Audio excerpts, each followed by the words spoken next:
Warahmatullahi wabarakatuh, and good morning everyone. My name is Dewi Putri. Here I will explain about basic learning style people atau jenis-jenis gaya belajar. Nah, the first is one divergent combines learning steps of concrete experience and reflective observation. Jadi gaya belajar ini melihat situasi konkret dari banyak sudut pandang. Gaya belajar ini menggunakan pendekatan situasi untuk mengamati daripada mengambil suatu tindakan. If this is your style, you may enjoy situation that call for generating of wide range of idea. Second is assimilating. Combines learning step of reflective observation and abstract conceptualization.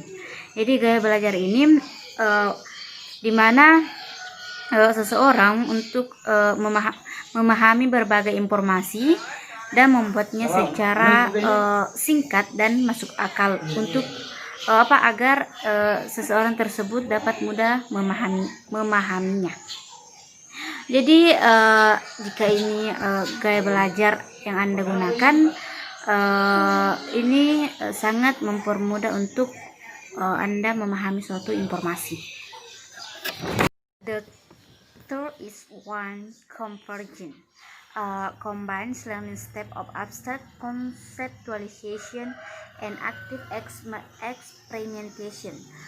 Jadi orang yang gaya belajar ini paling baik dalam menemukan suatu ide secara praktis dan teori. Nah, if this is your favorite learning style, you have the ability to solve problem and make decision based on finding solution the question or problems.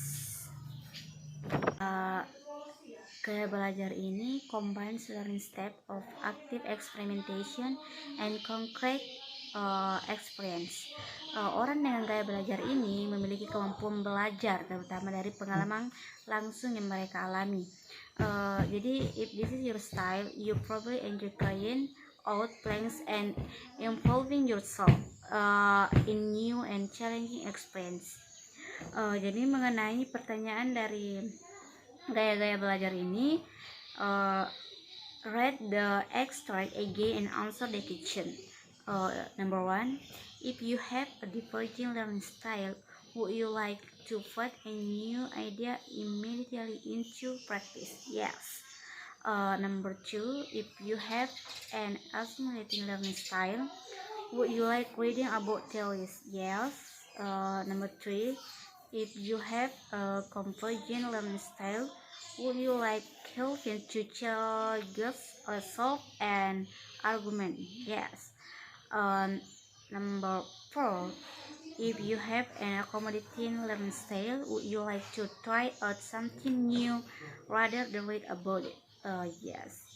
Dan mengenai pertanyaan yang kedua itu, decide which learning style best describe your way of learning and tell another student. Jadi after understand the learning style, my learning style is assimilating. Gaya belajar yang saya pakai itu asimilasi. Jadi mengapa saya menggunakan? Karena saya memahami berbagai informasi dan membuatnya secara singkat dan mengakomodasi untuk masuk akal atau secara logis. Oke, thank you.